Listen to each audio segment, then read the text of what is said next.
Hello and welcome back to my channel.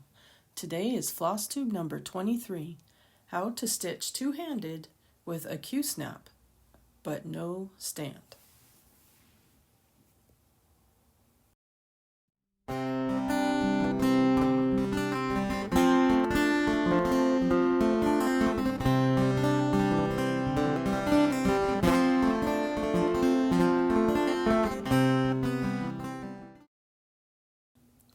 How's everybody doing on this Sunday afternoon? It's kind of dreary outside and I'm thinking it's a good day for crafting and coffee. I hope you're enjoying your craft, whatever that is, and if it's the Meow project, that's a bonus because that's what we're going to be working on today. I saw a video from Leah Noel on how she stitches two-handed without using a stand of any kind. I have a stand on order that I've been waiting for 2 months, and it's still going to be probably another month. It's just crazy the way shipping is right now, but I was kind of excited to see this option of doing two-handed with no stand. So I'm going to do my own demonstration based on her video, and I encourage you to check her out. So here is the Meow project. This is where I'm at with it. Feels like forever getting this thing finished, but I am excited in the progress. Last night I did all this light gray. I've got the black in, the pink, the dark gray, and then this light gray, which is really hard to see against the fabric. So I'm glad that is behind me. I've got the eyes in, and now I'm working on that lighter green underneath his eyes. I think he's a sad-looking little guy, but that's okay. So I'm going to demonstrate how to do this. I was in the middle of a stitch, so let me just finish this off. Already got the light green loaded.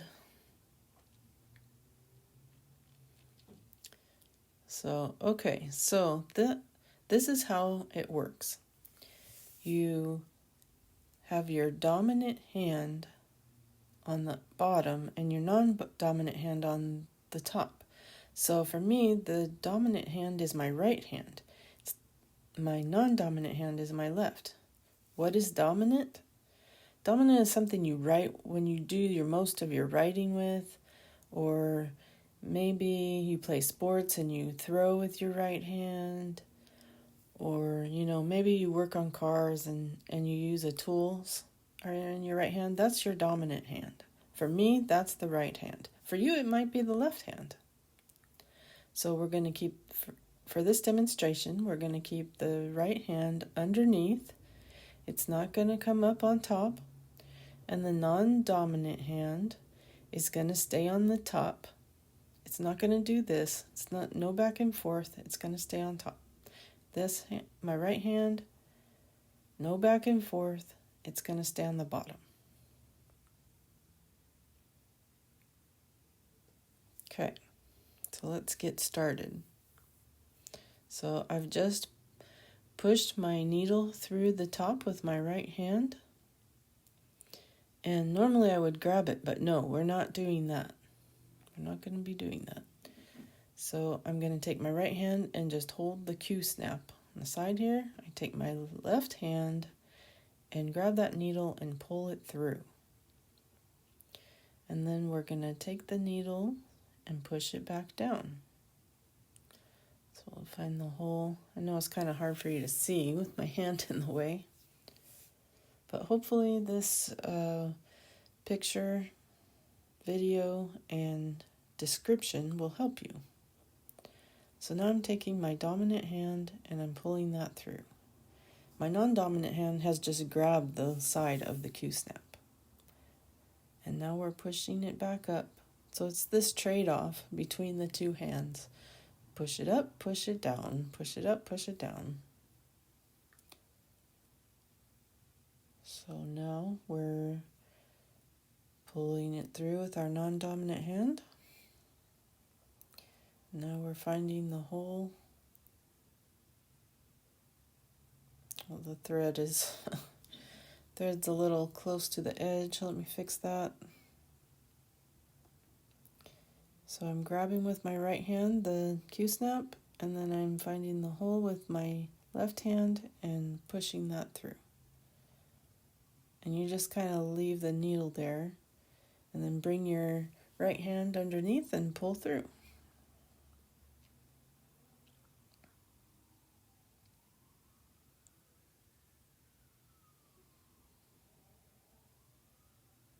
So it's a little awkward at first, but you get used to it and you get to where you're just doing it automatically. So now I've pushed through with my right hand and the needle's just sticking up.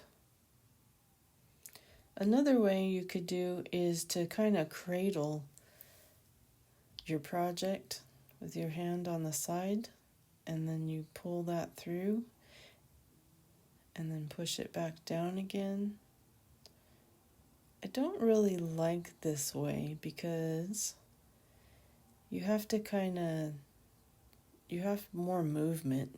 You're kind of changing the angle. Whereas if you just hold the side, it's always in the same position. But you should do what's comfortable for you. And that shows that there's a lot of different ways that you could do it. So I've pushed it through, I'm cradling, I'm pulling it all the way up with my left hand. And now I'm bringing it back down again. I find when I'm cradling it, like the thread tends to fall down and be in my way.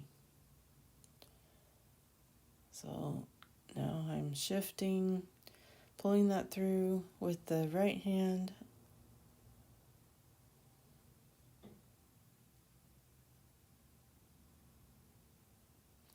Yeah, this is awkward for me. One thing that's nice about, there goes my thread again. One thing that's nice is if your hand is always resting in the back, if you get some kind of knotted thread that isn't pulling all the way through, you can feel it a lot easier. So that's nice.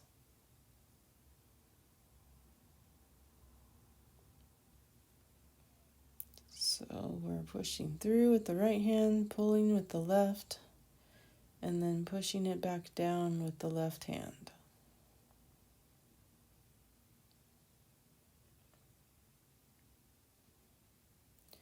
What's nice about this is it's not as much strain on one hand or one shoulder. The two sides, each side of your body is sharing the task. And one thing I've noticed is my nerve endings in my fingers get sore if I'm just using one hand, but they did not get sore when I was using two hands. So I really like that. So I've zoomed in so you can kind of see what I'm doing here. I'm just using my left hand, finding the hole, pushing it down, letting the needle hang out there until the right hand pulls it through. And we do the other leg, just kind of hangs out. And then the left hand pulls it all the way through, finds the needle, pushes it back down. So it's this game of going back and forth.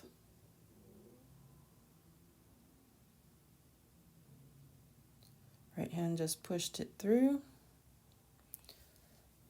And zoom out so you can see what I'm doing again. So normally I grab that. I already wanted to.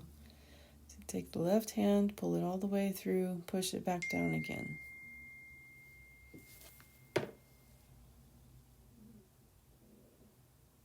Take the right hand, push the needle through,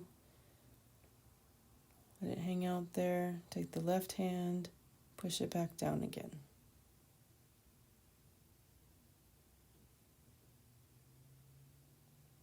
And take the right hand and pull it all the way through.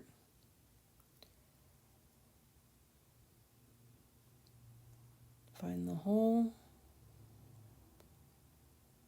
push it up through, take the left hand, pull it all the way out, push it back down into the next hole. Take the right hand, pull it all the way through, find the next hole to push it back up again. Take the left hand, pull it all the way through, find the hole, push it back down again. Take the right hand, pull it all the way through. There, so that gave you a few stitches to kind of see how it goes. And I hope you try this method too. It was kind of fun to do something a little different.